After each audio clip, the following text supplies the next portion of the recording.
자, 주말은 또 빠르게 지나가 버렸고요. 우리 쉬는 동안 뉴욕 증시는 상당히 어렵게 마감을 했습니다. 여기서 어렵다는 뜻은 뭐 형편이 어렵다고 할 때 그 어려운 게 아니고, 아니 뭐 미국 증시가 갑자기 어려워진다는 게 이게 말이 되는 소리입니까? 그리고 뭐 증시 격언에 제일 좀 제 생각에는 기분 나쁜 말이, 미국이 기침을 하면 한국이 감기에 걸린다, 요건데, 만약에 미국이 형편이 어려워지면 우리는 살림이 뭐 거덜이 나든가 파탄이 나든가 뭐 그 지경 되는 건데, 하여튼 그래서 주말 미국 증시 마감은 뭔가 좀 난이도가 높았다고 말씀드리려고 지금 이 얘기를 꺼냈는데, 일단 이번 조기 썸머랠리의 선봉장에 섰던 엔비디아가 드디어 꺾여 버렸는데요. 이틀간 하락폭이 7%대. 거기다 이제 아이고 우리 엔비디아 성님은 그동안 너무 좀 달렸으니까 좀 쉬라고, 우리가 뒤에서 바통을 이어받겠다고 막 폼을 잡고 막 이거 꺾고 막 하던 그 브로드컴하고 마이크론도 역시 주말에 A자형 반락이 나와버렸습니다. 근데 여기서 미국 증시가 이제 주도주들부터 이렇게 숏을 때려 맞으면서 하방으로 완전히 꺾였다고 보기에는, 또 주말 뉴욕 증시가 트리플 위칭데이라는 선물 옵션 만기일이었단 말이죠. 그래서 이게 난이도가 높았다는 이유가 이건데, 그럼 당장 우리 새로운 한 주를 출발하는 입장에서 주말 뉴욕 증시가 비록 3대 지수 하락폭은 크지 않았다고는 하지만, 그동안 선두그룹에서 달리던 AI팀 선수들이 갑자기 뒤처지면서 최근에 약간 안전자산 선호 현상의 수혜를 받던 다우지수 30개 구성 종목만 이 평균 플러스 마감을 주말에 했다는 게, 당장 우리 월요일장 K증시 외국인들에게 별로 좋은 상황은 좀 아니라는 거예요. 거기다가 지난 금요일에 미리 선조정이라고 간주하기에는 주말 원달러 환율도 고공행진에서 뭐 딱히 내려오지를 않았고, 하여튼 그럼 얘기 나온 김에 뉴욕 증시는 주말에 이제 옵션 만기일 변동성이었다고 치고, 한번 그럼 수급부터 이제 점검을 해보면, 다른 거 다 빼고 당장 이번 만기 물량이 5조 5천억 달러어치, 우리 돈으로 7,600조 원이었고, 이 중에서 뭐 당장 시총 1위짜리 엔비디아의 경우는 콜옵션 계약만 700만 건 가까이 쌓였는데, 이 정도 규모는 코로나 이전 뉴욕 증시 전체 계약 건수의 4배에 달하는 물량입니다. 뭐 잘 아시겠지만 콜옵션은 상방에 베팅하는 파생 상품이고요. 약간 그래서 뉴욕 증시 장 초반에 엔비디아는 5% 마이너스로 내리 꽂았다가 그나마 이거는 떨어지는 칼날이 아닙니다, 떨어지는 금덩어리입니다, 이렇게 이제 현물 매수로 이거를 달려들어가지고 받아버리는 수급 덕분에, 여기서 받았다는 건 에라 못 참겠다고 받아버리는 게 아니라 와 이렇게 물량을 받았다는 거예요. 근데 이거 덕분에 다행히 하락폭을 절반 정도 만회를 하면서 끝났습니다. 일단 이번에 이런 그 현상을 봐서는 그래도 엔비디아가 그 1대 10으로 주식 분할한 게 약간 효과를 발휘한 거죠. 아무래도 이제 주당 가격이 그 전에는 양복 한 벌 값에서 지금은 넥타이 가격 정도로 내려왔으니까, 이럴 때 이제 저가 매수세를 불러들이는데 확실히 좀 용이한 거죠. 우리가 주변에서 이제 돈을 꿀 때도 누가 야 140만 원만 빌려줘 이러면 조금 부담스러운데, 그냥 야 14만 원 있냐? 잠깐만 좀 쓸게 이러면은 그래도 이건 부담이 좀 적단 말이죠.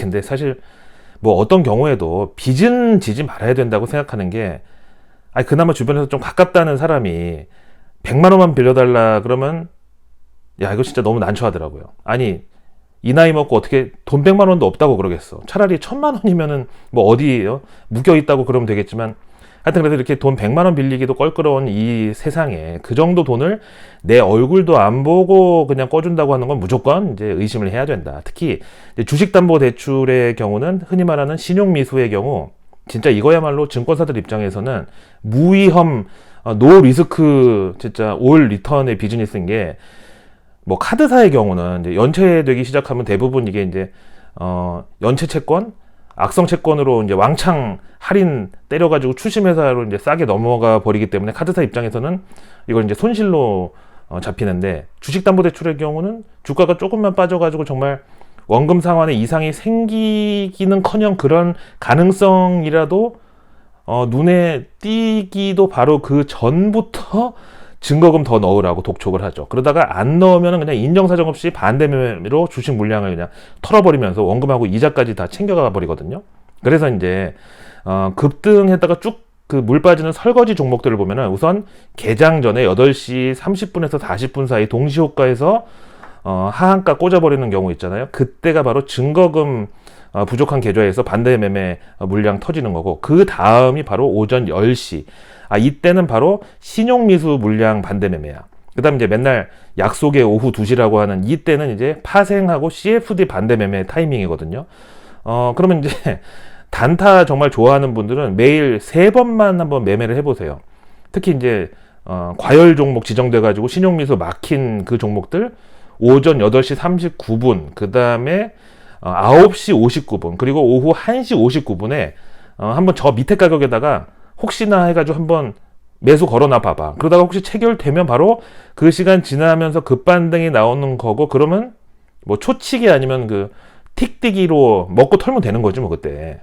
그럼에도 미국에서 바이든의 열린 지갑 프로젝트는 현재 진행형이고요. 지난주 바이든 후원회에 헐리우드 스타들 총출동해가지고 바이든 지지 선언했고, 그 다음에 후원금도 역대 최대 금액이 역대 최단시간에 모집 달성을 하고 마감했죠. 그러다가 이제 이번 주에는 또 바이든에게 힘이 되는 소식이 하나 대기를 하고 있는데, 바로 지난 공화당 대통령 후보 경선에서 갑자기 돌풍을 일으키면서 트럼프한테 바이든이나 트럼프나 똑같이 치매 위험은 마찬가지다 이렇게 도발을 했던, 근데 막상 경선 투표함을 까보니까 예상외로 큰 표 차이로 발려버린 니키 헤일리 전 유엔 대사 겸 사우스 캐롤라이나 주지사가 있었죠. 근데 사실 이분이 여전히 공화당원임에도 불구하고 트럼프 캠프행을 거부하고 지금 자기 딴에는 정치적 중립을 고수하고 있는데, 이게 그러니까 이제 트럼프 안 찍는다는 얘기야. 그래서 이제 워싱턴에서는 이 니키 헤일리가 아마도 지지자들을 다 데리고 바이든 캠프로 합류할 수 있다, 이런 풍문이 지금 막 돌고 있거든요. 그러니까 이제 공화당 당원이면서 정치적 중립시킨답시고 트럼프를 지지하지 않는다고 하는 건 사실상 반 트럼프의 그 명분을 포기 못한다는 거고, 원래 정치에서는 이 명분이 중요하다 아닙니까? 명분이. 하여간 그래서 비록 바이든은 민주당이지만 안티 트럼프 요 코드 하나로 니키 헤일리가 바이든하고 이제 손을 맞잡을 수 있다고 하는데, 최근 워싱턴에서는 그 니키 헤일리의 바이든 지지 선언 시기가 임박을 했다는 이런 카더라가 막 들려오고 있어요. 아무래도 이런 거는 보통 이제 당사자 쪽 캠프에서 흘리는 경우가 많죠. 그러니까 니키 헤일리 쪽에서 기왕 뭐 욕 얻어 먹을 바에는 반대편 대선 후보에 힘 실어주는 이런 이벤트를 최대한 명분을 가지고 흥행이라도 왕창 된 상태에서 까자, 이렇게 까는 거, 요거죠. 하여간 근데 이 또 배경에는 그 니키 헤일리의 정치적 고향이라고 하는 사우스 캐롤라이나가 전 세계 전기차 공장들이 모두 밀집하고 있는 대표적인 친환경 에너지의 이제 본거지이기 때문입니다. 여기 일단 전기차는 보니까 BMW, 폭스바겐, 버버 이런 데서 지금 전기차 공장 짓고 있고, 그 다음에 이제 배터리 쪽으로는 엘버말 있죠. 세계 최대 리튬 제조사. 여기부터 폐배터리 업계 1위인 레드우드 머티리얼즈까지 공장이 지금 막 올라가고 있어요. 그래서 이제 만약에 바이든이 이번에 져가지고 트럼프가 되면은 이 니키 헤일리 입장에서는 자기 그 정치적 고향인 사우스 캐롤라이나 전기차 산업이 망가질 수도 있으니까 이제 일명 6시 내 고향 프로젝트. 근데 참 또 이 하필 사우스 캐롤라이나가 워싱턴에서 보면 진짜 딱 6시 방향에 있네.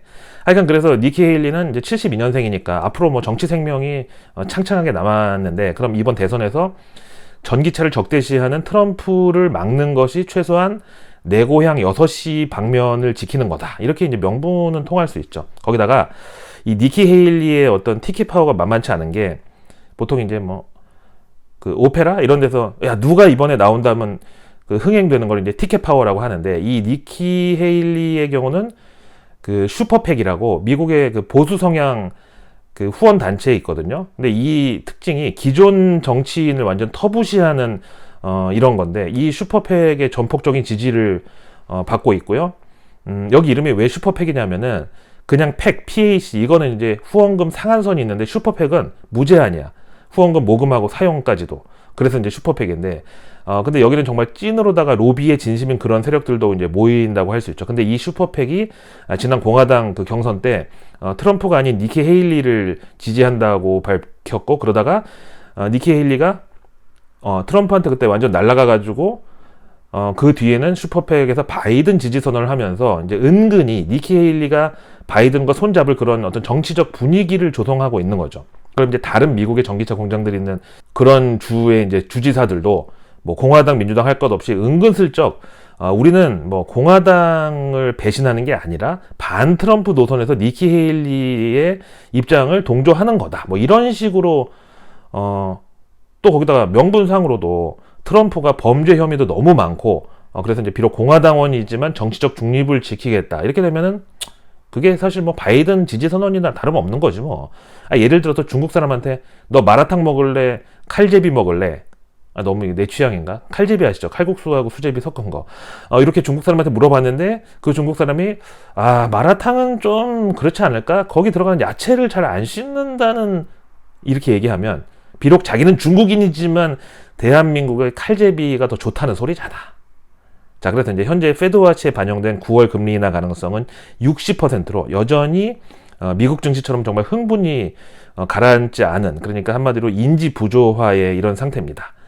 6월 금리 인하가 물 건너가면서 이게 정말 기계적으로다가 9월로 이제 이연이 돼 버린 거고 사실 큰 의미는 없는데, 근데 이제 지난주 CPI가 예상 범위 내로 둔화되면서 이 9월 금리 인하 가능성도 다시 절반 밑으로 떨어졌었거든요. 근데 또 바로 이어서 지난주 미시간대 소비자 심리지수 한번 왕창 폭망했다고 이게 다시 9월 금리 인하 확률이 60%까지 치고 올라갔어요. 그럼 연준이 올해 금리 인하 딱 한 번만 한다고 미리 이제 언질을 줬는데 이걸 당장 9월에 한다면은 과연 그게 좋은 타이밍인가? 근데 이거는 사실 어쩔 수 없이 월가도 이제 워싱턴의 눈치를 보지 않을 수가 없는 게, 아시다시피 올해 미국 대선이 11월 5일, 그리고 9월 FOMC는 9월 18일. 그럼 중간에 한 45일 정도의 텀이 있는데, 그 사이에 과연 미국 증시가 꺾이는 걸 바이든이 눈 시퍼렇게 뜨고 있는데 가만 두고 보기만 할까요? 그러면 또 그렇다고 9월이 연준 금리 인하가 있다는데 월가에서는 지금 쉽게 주식시장을 떠나가지고 맨날 그놈의 뻔한 안전자산, 뭐 금이나 미국채 그런 쪽으로 이동을 과연 할까요? 아니 올해 뉴욕 증시에서만 사상 최고치를 벌써 30몇 번,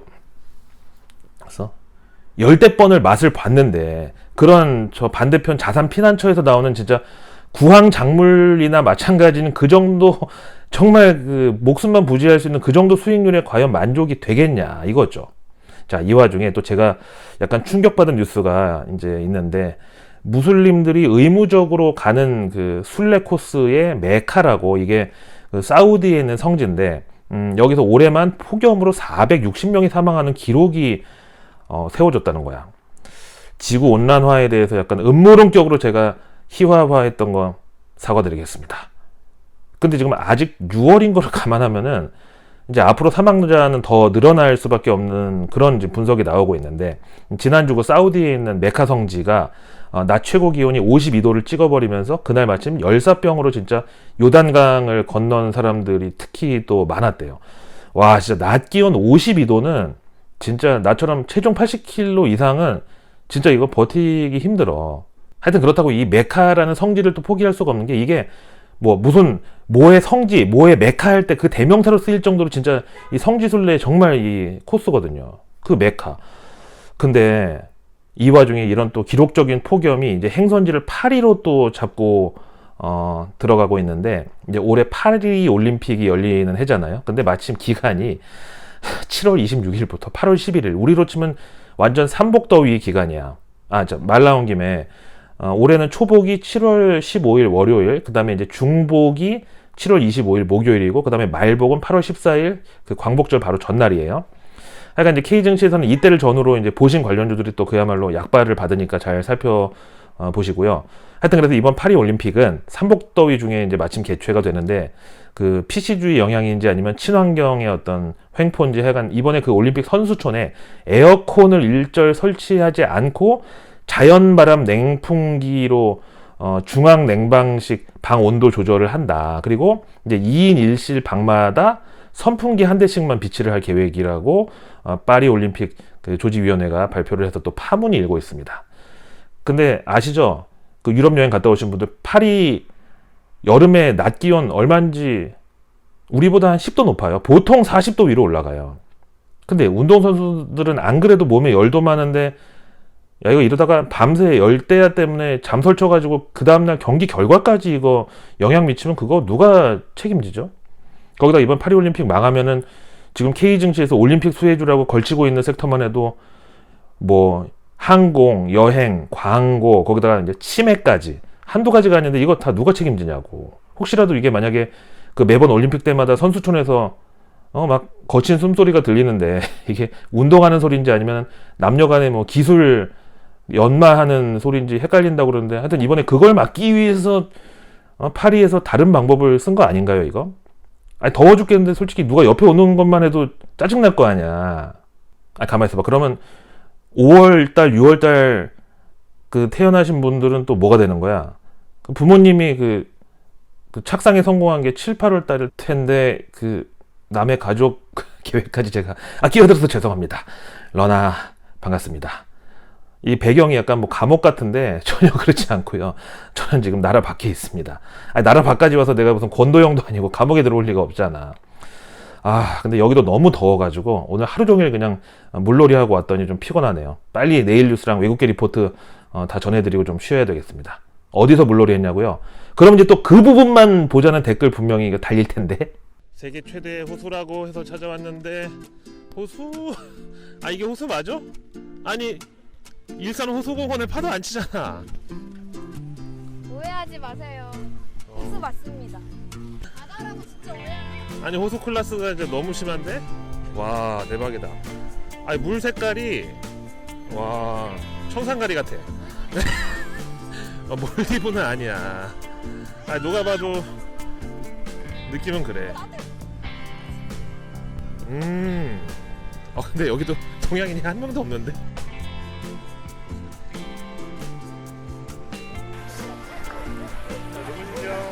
저는 런던 고라니의 제자이자 친구인 스토니크릭에 다니고 있는 몇 학년이죠? 7학년입니다. 일진 아닌가요? 초등학교 6학년까지밖에 없지 않나요?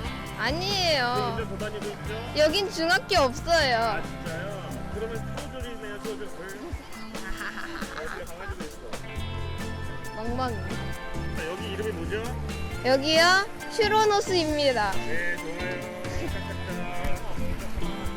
잘했어.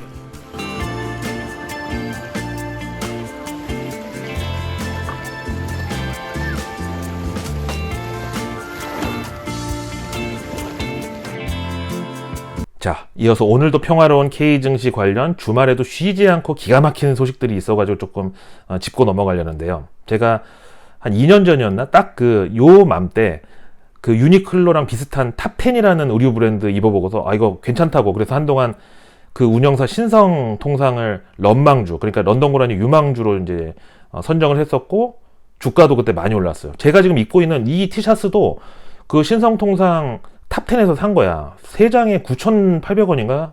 근데 그렇게 주고 샀는데도 이게 지금 모가지도 안 늘어나고 좋더라고요. 보통 이제 그런 면 제품도 싼 게 비지떡이라고, 10,000원에 몇 장 주고 산 티셔츠는 한 3번만 빨아도 바로 이제 순돌이 아빠 난닝구처럼, 응? 이게 모가지가 명치 끝까지 늘어나잖아. 근데 괜찮았어. 하여튼 거기다가 또 이 신성통상이 한국의 유니클로라고 또 애국주로 분류돼가지고 여러 번 약발을 받았어. 반일 감정 막 커지는 그런 때는 모나미랑 같이 애국주입니다 막, 그래서 주가 급등하고 유니클로 대체제라고 막 자동으로 막 홍보도 되고 했는데, 근데 바로 그 신성통상이 금요일에 갑자기 급등 나와가지고 뭔가 했더니 이번에 상장 폐지에 들어간다는 소식입니다. 근데 주가는 왜 이렇게 올랐냐고요? 상장 폐지 전에 공개 매수한다고 이제 발표를 했으니까. 그럼 이제 자진상폐하는 이유가 뭐냐? 바로 경영권 승계 때문이라고 합니다. 여기 신성통상 그동안 정말 유니클로 같은 저가 의류 팔아가지고 매출 1조 5천억을 달성할 동안 배당 한 번을 안 하고 지금 유보금만 3천억이 쌓여 있거든요. 근데 이번에 이제 4주 일가가 이걸 경영승계 재원으로 이용하려고 이제 공개 매수를 활용해서 현재 대주주 지분 77.98%나 있는데, 요거 제외한 다른 모든 개인 투자자들 주식을 지정가로 끌어모으겠다는 계획입니다. 아니, 이거 무려 코스피 상장사인데 그냥 사주 개인 사정으로 하루아침에 상패 결정을 해버린다고? 자, 그 다음 이제 주말에도 평화로운 K증시에서 또 하나 눈에 띄는 소식은 아워홈이라고 급식업체 아시죠? 저도 이거 먹어봤는데 이게 이제 그 흔히 말하는 구시 허시 회사 중에 하나야. 근데 이번에 여기는 또 반대로 상장에 돌입한다는 소식입니다. 여기 아워홈의 그 구자학 회장이 누구냐면은 LG그룹 그 창업주 구인회 회장님의 셋째 아들이고, 이분 부인은 이병철 회장 둘째 딸이에요. 와, 진짜 이 자식들은 태어나 보니까 친가 LG, 외가 삼성이네. 하여간 근데 아워홈이 원래 몇 년 전부터 그냥 급식업체, 애들 코 묻은 돈 받아먹는다, 뭐 회사에서 그냥 구내식당 밥 팔아가지고 LG 가문에서 뭐 하는 거냐, 이런 소리가 듣기 싫었는지 여기다 이제 뭐 푸드테크, 헬스케어 이런 걸 신사업으로 얹어가지고 이제 종이 장사를 계획하고 있었는데, 마침 작년부터 그 식료품 인플레이션 바람 타고서 삼양라면 주가 막 난리 나고 식품주들 막 난리 나는 거 보면서 자기들도 지금이니? 이런 판단을 한 것 같아요. 그래서 이제 실적 보면은 작년 매출 1조 9,835억 원에 영업이익은 근데 943억이야. 근데 이제 역대 최대 실적이었다고 하는데, 그러면 영업이익률 5%도 안 되는데 이게 전년 동기 대비 75% 증가한 수치였대요. 그래서 약간 결론은 아워홈 그 정말 구씨 허치 들어가는 회사에서 급식 갖다가 상장까지 하려는 거 보니까 이제 식품주도 고점이 눈앞에 보인다. 요 정도? 자, 오늘 외국계 리포트는 주말 뉴욕 증시가 정말 난이도 상중하 중에서 극상으로 마감했는데도 불구하고 외국계 전반적으로 우리 K 증시의 긍정적인 뷰가 지배적입니다. 심지어 2차 전지 섹터까지도요. 그럼 이제 이 배터리는 정말 방전까지 다 갔다가 재충전에 들어가는 거냐. 자, 맥쿼리 증권에서 K 배터리 업종에 대해서 LG 에너지 솔루션 목표가 39만 원의 투자 의견 매수, LG 화학 목표가 50만 원의 투자 의견 매수, 삼성 SDI 역시 투자 의견 매수의 목표가 55만 원, 그 다음에 포스코 퓨처엠 투자 의견 역시 매수의 목표가 34만 원, LNF 목표가 22만 원의 투자 의견 역시 매수입니다. 일단 K전지 대장주들 올 매수 의견인데, 그렇다고 목표가를 보면은 참 언제 여기까지 내려왔나 싶기도 한데, 반면에 SK이노베이션은 투자 의견 중립의 목표가 12만 원으로 콜했습니다. 다음 이제 CLSA 크레딧 리오네 증권에서 아모레 퍼시픽 목표가 24만 5천 원의 투자 의견 매수. 그럼 이제 주말 종가가 17만 2,800원이었으니까 여기서 이제 위로 한 40% 정도 업사이드가 있는 건데, 근데 이 아모레 퍼시픽도 한창 한류 바람 불었을 때 주가 45만 원 갔었는데, 물론 이제 K뷰티가 요즘 다시 부활하고 있는 거는 뭐 분명히 매출이나 업황으로도 다 증명이 되고 있지만, 문제는 예전에 그 전성기 때 주가는 절대 돌아오질 않습니다. 부활이 불가능합니다. 그래서 내일 뉴스는 내일 보면 너무너무 늦습니다. 구독과 알림 설정, 그리고 주변에 소중한 분들께 이 내일 뉴스 미리 보기를 공유해 주세요. 그럼 제가 아직 나오지 않은 오늘 뉴스도 아닌 내일의 뉴스를 매일 저녁 여러분들 안방으로 직접 배달합니다. 해외 배송까지도 가능합니다. 물론 배송료는 무료입니다. 자, 이번 주에는 미국 증시 그 조기 썸머랠리가 과연 조기 종료에 들어갈 건지, 이런 시험에 들면서 우리 K 증시도 이제 변동성이 큰 한 주가 예상이 되는데, 이럴 때면은 또 항상 특징이 개별 테마 위주의 그런 증시죠. 그런 만큼 이번 주에는 이제 내일 뉴스를 꼭 챙겨 보시기를 바라고요. 그래서 이제 내일 저녁에는 한 주 뉴스 미리 보기로 아예 일주일치 뉴스를 미리 전해드릴 예정입니다. 그래서 일단 우리에겐 내일이 중요한데, 이제 6월도 마지막 주에 접어드는 마침 월요일인데 6월 24일 하면 딱 그 어감이 어떤가요? 그렇죠. 바로 6.25 전날입니다. 안 그래도 최근에 푸틴도 북한 김정은이 만나고 갔고, 하여간 북한이 이번 6.25 기념으로다가 무언가 한 방을 또 보여주려고 기획한다는 그런 리스크가 어느 때보다 작지 않습니다. 역시 증시에서는 방산 쪽, 그리고 이제 반대로 또 김정은이 내가 죽을 때 죽더라도 정말 곱게 죽어야 그 아들 딸 전부 백두혈통 안 끊기게 신변 안전을 보장받을 수 있다. 그럼 이제 정반대로 남북 경협 이쪽도 이제 해당이 되죠. 그리고 내일 정부가 전력 수급 대책 기간을 지정해 가지고 내일부터 9월 6일까지 전력 수급 대책 상황실을 운영할 예정입니다. 다음 내일 정부가 미래차 부품산업법 시행령 제정안을 국무회의에 상정하는데, 핵심은 역시 자율주행, 뭐 증시 테마는 라이다 이런 것들. 그 다음에 내일 과기부가 초거대 생성형 인공지능 분야 연구개발을 위한 HPC, 이게 우리말로 고성능 컴퓨팅인데 이거 서비스 본격 지원이라는 발표를 내일 할 예정인데, 이거 뉴스플로우에 타기 좋은 화려한 주제죠. 증시에서는 생성형 인공지능부터 양자 컴퓨팅 테마까지. 다음 내일 증시 일정은 요즘 핫한 그 ESS 전문기업 한중 엔시스가 상장, 그리고 HMC IB스펙 7호, 다음 미래에셋 비전 스펙 6호까지 나란히 내일 상장이고, 그 다음에 하스라고 치과 보철 소재 국산화 기업, 여기는 내일부터 공모청약 들어갑니다. 그 다음에 세포 유전자 치료제 전용 배양 배지 전문 기업 엑셀 테라퓨틱스가 내일부터 무려 일주일 동안 수요 예측에 돌입을 합니다. 그리고 내일 미국에서는 크리스토퍼 월러 연준 이사, 그리고 메리 데일리 샌프란시스코 연은 총재가 이제 연설에 나서는데, 이 사람들이 또 이제 연준 금리나 시기에 대해서 올해 기왕 딱 한 번 할 거면 언제 해야지 효과가 극대화 될 거냐, 이런 이제 어떤 질문에 뭐라고 입장을 표명할지를 봐야 되겠죠. 마침 또 이번 주 금요일에 그놈의 PC 물가지수 발표를 앞두고 있으니까, 하여간 이번 주도 인플레이션 동향 관련해서 연준 금리 인하 시기나 한번 알아보자, 여기에 배팅하는 그런 또 투자 심리가 결국은 엔비디아부터 삼성전자, 그리고 앞에 말씀드린 2차 전지 배터리 관련주들에까지 골고루 영향을 미칠 예정입니다. 자, 지금까지 저는 해외에서도 우리 구독자님만을 걱정하는 런던 고란이었고요. 저는 내일의 내일 뉴스를 들고 다시 돌아오겠습니다. 고맙습니다.